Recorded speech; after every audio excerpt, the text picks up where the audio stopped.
Hello दोस्तों, स्वागत है आपका अपने चैनल द लर्निंग स्ट्रीट्स में। इस वीडियो में हम करने जा रहे हैं क्लास 10 एनसीईआरटी बुक से मैथ्स बुक का चैप्टर 9 जो है सम एप्लीकेशंस ऑफ ट्रिग्नोमेट्री, जिसे हम हाइट एंड डिस्टेंस भी कहते हैं। इस वीडियो के अंदर हम करेंगे क्वेश्चन नंबर 8। क्वेश्चन नंबर 8 के अंदर हमें बोला गया है, जैसा जैसा हमें क्वेश्चन के अंदर बोला गया है वैसे वैसे अपना डायग्राम बनाते जाएंगे। क्वेश्चन के अंदर हमें बोला गया है कि एक स्टैचू है 1.6 मीटर लंबा। तो यानी कि हम यहाँ पर बनाएंगे एक स्टैचू। लेट्स सपोज कि ये एक स्टैचू है, ये है 1.6 मीटर का। 1.6 मीटर का ये एक स्टैचू हो गया। अब हमें बोला गया है कि ये स्टैचू स्टैंड है एक पेडिस्टल पे, यानी कि ये स्टैचू का जो पेडिस्टल है वो एक स्टैचू पेडिस्टल पे स्टैंड है, यानी कि हमने बना लिया यहाँ पर एक पेडिस्टल। अब क्वेश्चन के अंदर हमें आगे बोला गया है कि जो एंगल ऑफ एलिवेशन बन रहा है स्टैचू के टॉप से जो एंगल ऑफ एलिवेशन बन रहा है वो 60 डिग्री का बन रहा है।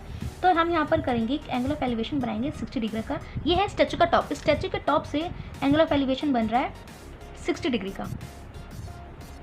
60 डिग्री का बन रहा है, ये एक पॉइंट है, यहाँ से एंगल ऑफ एलिवेशन बन गया 60 डिग्री का। अब हमें बोला गया सेम पॉइंट से ही जो पेडिस्टल का टॉप है, यानी कि ये पूरा पेडिस्टल है, पेडिस्टल का टॉप से हमारा एंगल बन रहा है, एंगल ऑफ एलिवेशन बन रहा है सेम पॉइंट पे 45 डिग्री का। और यहाँ से इस सेम पॉइंट पे एंगल ऑफ एलिवेशन बन रहा है 45 डिग्री का। अब हम कर देते हैं दोनों को जॉइंट, तो ये हुआ 60 डिग्री का एंगल बनाया और ये बनाया हमारा एंगल 45 डिग्री का। हमें बोला गया है हाइट फाइंड आउट करनी है हमें पेडिस्टल की, find the height of pedestal. Pedestal की हाइट फाइंड आउट करनी है। इसके लिए अब हम क्या करेंगे कि सबसे पहले हम यहाँ पे क्या करेंगे, लेट कर लेंगे जो पेडिस्टल की हमारी हाइट है उसको हम लेट कर लेंगे h। तो अभी हम क्या करेंगे, पहले इन सब की नेमिंग कर लेते हैं।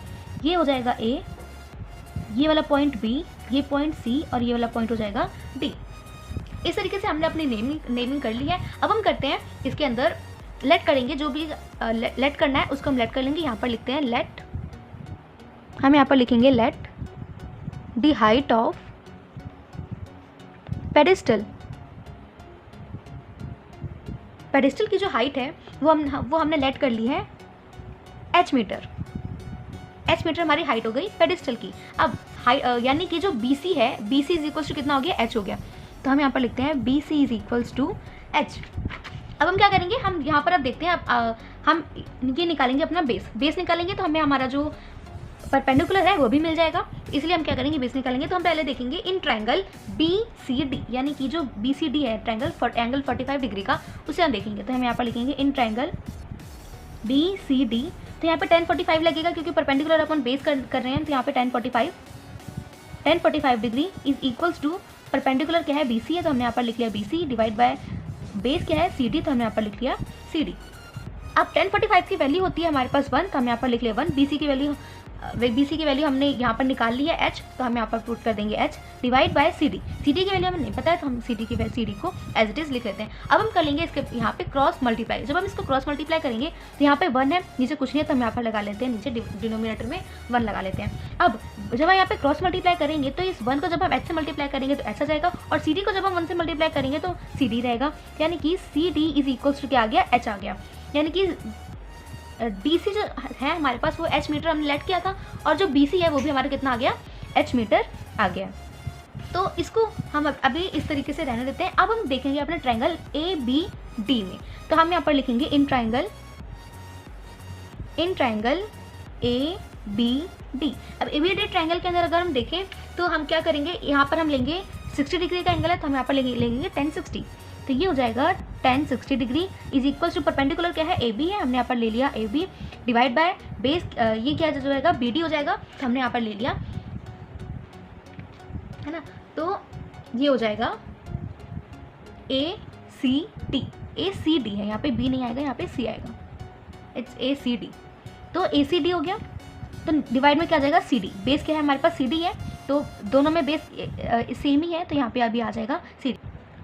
तो AC, अब AC जो हमारी लाइन है वो किससे मिलकर बनी है, AB प्लस BC। तो हम यहाँ पर लिखेंगे AB, AC is equals to AB भी हो जाएगा प्लस BC दोनों। तो हम यहाँ पर लिखेंगे AB plus BC divide by CD। तो हमने यहाँ पर लिख लिया CD। अब यहाँ पर हम करेंगे क्रॉस मल्टीप्लाई। तो यहाँ पर √3 के नीचे कुछ नहीं है, तो हम यहाँ पर 1 मान लेते हैं डिनोमिनेटर में। इन दोनों को मल्टीप्लाई कर लेंगे, तो इन जब दोनों का मल्टीप्लाई करेंगे तो ये √3 जो है उसको हम एज इट इज रहने देते हैं। √3 इज इक्वल्स टू AB और BC। तो हमने यहाँ पर क्या लिया है, BC की हमारे पास वैल्यू क्या है, h। है ना। हमने यहाँ पर BC की वैल्यू क्या ली है, h ली है, और AB की वैल्यू तो हमें पता ही है 1.6, तो हम यहाँ पर क्या करेंगे, वैल्यूज पुट कर लेंगे। AB की वैल्यू 1.6 है तो हमने यहाँ पर ले ली 1.6 प्लस h, क्योंकि BC हमने क्या लेट किया था, h लेट किया था, तो हमने यहाँ पर ले लिया h। अब डिवाइड बाय CD की वैल्यू हमें नहीं पता है, तो CD भी यहाँ पर हमने CD की वैल्यू भी निकाली। CD की वैल्यू क्या है, h मीटर, तो हमने यहाँ पर ले लिया, डिनोमिनेटर में क्या लेंगे हम, h। तो अब कर लेंगे इन दोनों को क्रॉस मल्टीप्लाई। तो जब हम इन दोनों का करेंगे क्रॉस मल्टीप्लाई तो हमारे पास क्या आंसर आएगा, इस h को जब हम √3 से मल्टीप्लाई करेंगे हमारे पास वैल्यू आएगी √3, या देखिए वैल्यू √3 इज इक्वल्स टू, और जब 1 को हम 1.6 प्लस h से मल्टीप्लाई करेंगे तो हमारे पास ये जो 1.6 प्लस h है वो एज इट इज आ जाएगा। अब इसके आगे हम इसको कर लेंगे थोड़ा सा सॉल्व। ये h √3 है, h √3 को मल्टीप्लाई करेंगे √3 से तो h √3 आएगा। ये हो गया हमारे पास। अब हमें वैल्यू निकालनी है इसकी, हम क्या करेंगे, इसको थोड़ा सॉल्व कर लेंगे। तो ये जो 1.6 है और ये जो √3 h है, तो हम क्या करेंगे ना, इन सबको 1.6 h वाली वैल्यूज को एक तरफ ले आते हैं। तो ये हो जाएगा h √3 एज इट इज रहेगा। यहाँ पे h प्लस का है, इक्वल्स टू किधर आएगा तो माइनस का हो जाएगा, तो यानी कि माइनस का h is equals to 1.6 as it is रहेगा। अब क्या कर लेते हैं, दोनों में से निकाल लेंगे हम कॉमन, तो दोनों में एक कॉमन h आ रहा है, हमने यहाँ पर h ले लिया। ब्रैकेट में यहाँ पे क्या बचा है, √3, और यहाँ पर क्या बचा है, माइनस का कुछ नहीं बचा, तो यहाँ पे आ जाएगा 1 is equals to 1.6 as it is. ये आ गई हमारी वैल्यू। अब हम क्या करेंगे कि इसके इक्वल्स टू में हम क्या कर लेते हैं, 1.6 है। अब इसको क्या करेंगे कि h की वैल्यू हमें फाइंड आउट करनी है, तो हम क्या करेंगे, ये इधर इसके साथ मल्टीप्लाई में इक्वल्स टू क्या हो जाएगा, तो क्या हो जाएगा, डिवाइड में हो जाएगा। तो यानी कि ये हो जाएगा h इज इक्वल्स टू 1.6, ऊपर है, नीचे क्या है √3 - 1, तो ये हो जाएगा √3 - 1। अब नीचे जबकि रूट में नंबर है तो कभी भी नीचे रूट में नंबर नहीं छोड़ते हैं, इसलिए हम कर लेंगे इसको रैशनलाइज। तो जब हम इसको रैशनलाइज करेंगे तो दोनों तरफ मल्टीप्लाई कर लेंगे √3 + 1 से, डिवाइड बाय √3 + 1। अब इन सबको करेंगे हम सॉल्व, तो ये हो जाएगा h इज इक्वल्स टू 1.6 को जब हम मल्टीप्लाई करेंगे √3 + 1 से, तो ये हो जाएगा 1.6 ब्रैकेट √3 + 1 डिवाइड बाय √3, यहाँ पे इधर √3 + 1 है और यहाँ पर √3 -1 है, यहाँ पे √3 + 1 है, तो माइनस और प्लस क्या हो जाएगा, माइनस प्लस माइनस होता है। और यहाँ पर एक आइडेंटिटी लग रही है a + b और a - b का होल स्क्वायर वाली फॉर्म आइडेंटिटी लग रही है, तो हम क्या करेंगे, a - b उन दोनों को जब हम सॉल्व करके आंसर निकालेंगे तो हो जाएगा a - a² - b² में। तो a का जब हम स्क्वायर करेंगे तो यानी कि √3, a क्या है √3, तो हमने यहाँ पर लिख लिया √3, a का स्क्वायर माइनस b क्या है हमारे पास 1 है, तो हमने यहाँ पर कर लिया 1 का भी स्क्वायर। तो अब इसके इक्वल्स टू में अब क्या आ जाएगा, तो h is equal to 1.6 multiply √3 + 1 as it is divide by √3 का जब हम स्क्वायर करेंगे तो हमारे पास आ जाएगी वैल्यू 3, और 1 को जब हम 1 का स्क्वायर करेंगे तो ये कितना आएगा, 1 ही आएगा। अब h इज इक्वल्स टू क्या हो जाएगा, h इज इक्वल्स टू आएगा 1.6 ब्रैकेट √3 + 1 डिवाइड बाय 3 में से 1 गया तो आ जाएगा 2। अब 2 1.6 से डिवाइड हो जाएगा 0.8 पे, हम यहाँ पर लिखेंगे 0.8, यानी कि h की वैल्यू कितनी आ गई, 0.8 मल्टीप्लाई √3 + 1 मीटर। ये आ गई हमारी वैल्यू h की, यानी कि ये हो गया हमारे क्वेश्चन का आंसर। तो यहाँ पर क्वेश्चन नंबर 8 कंप्लीट। तो क्वेश्चन नंबर 10 के अंदर हमें बोला गया है कि दो पोल्स हैं, खड़े हैं दोनों अपोजिट साइड पे, यानी कि हमें क्या बोला गया, दो पोल्स हैं अपोजिट साइड पे खड़े हैं। तो हम क्या करेंगे, यहाँ पे बना लेते हैं दो पोल, यानी कि ये हुआ फर्स्ट पोल, और दोनों की हाइट कितनी है, इक्वली है, तो यानी कि ये हुए दो पोल्स हमारे हैं कुछ इस तरीके से अपोजिट साइड पे खड़े हैं किसी रोड पे। अब हमें बोला गया है और दोनों की हाइट भी सेम है। अब हमें बोला गया है क्वेश्चन के अंदर कि इन दोनों रोड के किसी भी बीच में एक पॉइंट है, उस पॉइंट पे एंगल ऑफ एलिवेशन बन रहा है। तो यानी कि यहाँ पर कुछ इस तरीके से हम बना लेते हैं, तो कुछ इस पॉइंट पे एंगल ऑफ एलिवेशन बन रहा है। एक एंगल ऑफ एलिवेशन बन रहा है 60 डिग्री का, जो कि कुछ इस तरीके से है, और एक एंगल ऑफ एलिवेशन बन रहा है 30 डिग्री का, यानी कि ये वाला जो एंगल ऑफ एलिवेशन है 60 डिग्री और ये वाला जो एंगल ऑफ एलिवेशन है 30 डिग्री। अब हमें बोला गया है कि ये किसी भी एक साइड पे, यानी कि जो रोड की चौड़ाई है, पूरे रोड की जो चौड़ाई है यहाँ से लेकर यहाँ तक, वो है 80 मीटर। हमें ये बोला गया है 80 मीटर है। अब हम क्या करते हैं कि इन सबको हमें फाइंड आउट क्या करना है, इसके अंदर पूरे क्वेश्चन के अंदर हमें फाइंड आउट ये करना है कि हाइट फाइंड आउट करनी है पोल की, यानी कि चाहे ये इस वाले की हाइट निकालो या इस वाले की हाइट निकालो, दोनों की हाइट इक्वल है क्वेश्चन के अंदर हमें दे रखा है, इसलिए हम किसी एक पोल की हाइट निकालेंगे। और उसके बाद हमें बोला गया कि डिस्टेंस फाइंड आउट करना है कि यहाँ से कहीं से भी, यानी कि जो बीच में पॉइंट है जहाँ से एंगल ऑफ एलिवेशंस बन रहे हैं, वहाँ से लेकर के एंड ऑफ द जो पोल है वहाँ तक कितना डिस्टेंस है वो निकालना है। तो हम क्या करेंगे कि हम कर लेते हैं इसके अंदर, पहले तो इन सबका नेम देंगे। तो ये हो जाएगा A, ये होगा B, इसको हम नाम दे देते हैं O, ये हो जाएगा C, ये वाला पॉइंट, और ये वाला पॉइंट D। ये सारे हो गए, नेम्स हमने दे दिए। अब हम क्या करेंगे कि लेट कर लेंगे हम इसके अंदर कि जो A B है, यानी कि हम यहाँ पर लिखते हैं let A B and C D are 2 poles,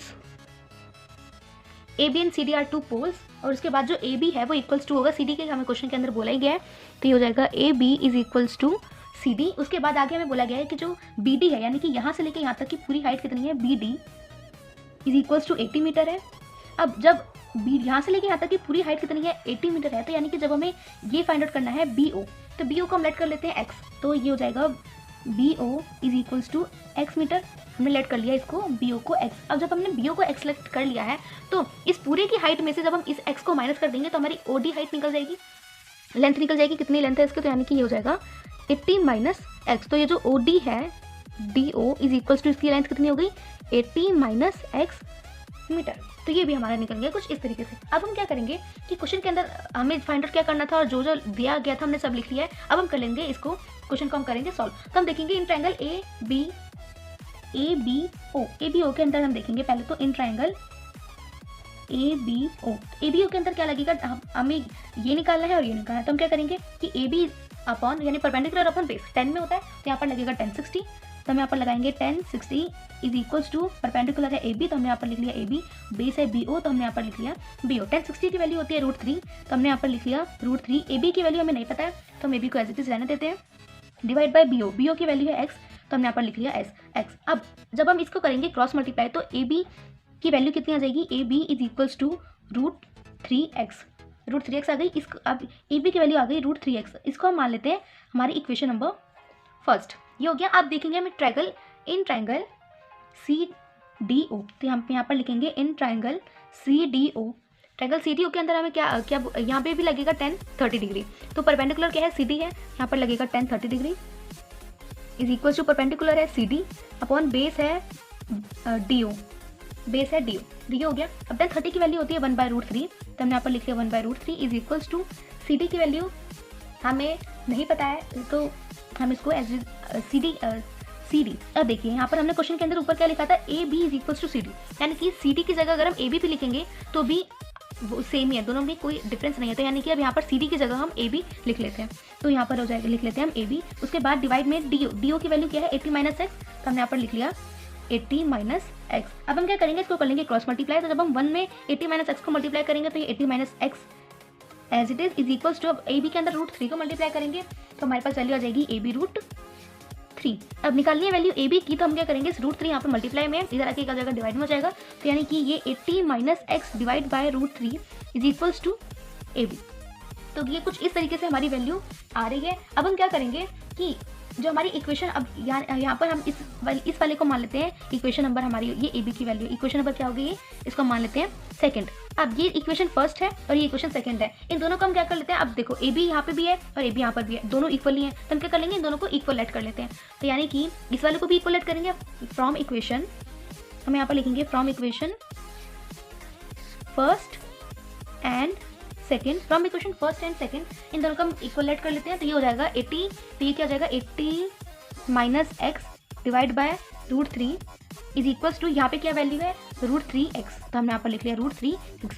तो अब हम क्या करेंगे, इन दोनों को कर लेंगे क्रॉस मल्टीप्लाई। अब नीचे यहाँ पर कुछ नहीं, तो हम डिनोमिनेटर में अपॉन लगा लेते हैं 1। इन दोनों को करेंगे जब हम क्रॉस मल्टीप्लाई, तो 1 को जब हम 80 माइनस एक्स से मल्टीप्लाई करेंगे तो ये 80 minus x as it is, उसके बाद इज इक्वल्स टू √3 के अंदर जब हम √3x को मल्टीप्लाई करेंगे तो ये आ जाएगा 3x। अब हम क्या करेंगे, x की वैल्यूज को एक तरफ ले आते हैं, तो ये 80 है, 80 को एज इट इज रहने देते हैं, इज इक्वल्स टू 3x है, 3x को एज इट इज, यहाँ पे माइनस का x है, प्लस का x यहाँ इधर आके हो जाएगा, प्लस का x हो जाएगा, तो ये 3x प्लस x क्या हो जाएगा, नीचे जब हम सॉल्व करेंगे तो 3x प्लस x 4x। अब हमें निकालनी वैल्यू x की, तो हम क्या करेंगे, इस 4 यहाँ पे मल्टीप्लाई में इधर आके डिवाइड में हो जाएगा और x की वैल्यू निकल जाएगी। 4 को जब हम डिवाइड करेंगे 80 से तो ये आ जाएगा 20, यानी कि x की वैल्यू कितनी आ गई, x की वैल्यू आ गई 20।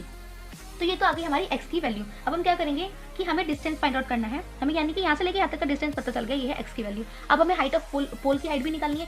पोल की हाइट निकालनी, पोल की हाइट क्या है a b, पोल के हाइट को, पोल को हमने क्या किया था a b लेट किया था, तो हम क्या करते हैं x की वैल्यू को a b की वैल्यू के अंदर पुट कर लेते हैं इक्वेशन नंबर 1 में। तो हम यहाँ पर लिखेंगे कुछ इस तरीके से कि डिस्टेंस ऑफ पॉइंट कितना आ गया 20 मीटर, यानी कि यहाँ से लेके यहाँ तक का जो डिस्टेंस है, डिस्टेंस ऑफ पॉइंट OB तक का जो डिस्टेंस है वो कितना आ गया 20 मीटर आ गया। अब उसके बाद हम क्या करेंगे कि x की वैल्यू को पुट करेंगे यहाँ पर, तो ये आ जाएगा √3x, यहाँ पर है √3x, तो हम यहाँ पर क्या करेंगे कि यहाँ पर लिखेंगे हम √3x, तो ये √3 है, इसके अंदर मल्टीप्लाई कर देंगे, ए बी की वैल्यू है 20, तो हम यहाँ पर लिखे 20, तो यानी कि तो ए बी की वैल्यू हम जब निकालेंगे जो कि सॉरी, तो ए बी की वैल्यू क्या है, पोल है, तो पोल को जब हम निकालेंगे तो ये जाएगा 20 का जब हम मल्टीप्लाई करेंगे √3 से, तो ए बी की वैल्यू कितनी आएगी, ये आ जाएगी 20√3, ये आ गई हमारी ए बी की वैल्यू। अब यहाँ पर क्या था, हमने यहाँ पर पॉइंट की डिस्टेंस निकाला था बी ओ, जो कि आया था 20। अब ये पूरे की लेंथ कितनी है, 80 मीटर। अब इस पूरे 80 मीटर में से जब हम 20 को माइनस करेंगे तो इतनी हाइट निकल जाएगी, तो यानी कि हम क्या करेंगे कि ये पूरी लेंथ कितनी है, 80 मीटर है, तो हमने यहाँ पर लिखे 80। अब 80 में से जब हम माइनस करेंगे 20 को, तो हमारे पास कितना आ जाएगा, 60 मीटर, यानी कि इसकी हाइट 20 भी हो सकती है और 60 मीटर दोनों ही हो सकती है। और जो हमारी ए बी पोल की जो हाइट निकाली थी वो भी हमने निकाली है 20√3 मीटर। तो ये हो गया हमारा क्वेश्चन नंबर 10। आज के लिए इतना ही, आगे के क्वेश्चंस करेंगे हम नेक्स्ट वीडियो में। अगर आपको वीडियो अच्छी लगी हो तो वीडियो को लाइक करें, चैनल को सब्सक्राइब भी करें। अगर आपको कोई डाउट है क्वेश्चन के अंदर तो आप कमेंट बॉक्स में कमेंट करके पूछ सकते हैं। मिलते हैं नेक्स्ट वीडियो में आगे के क्वेश्चंस के साथ, तब तक के लिए बाय बाय।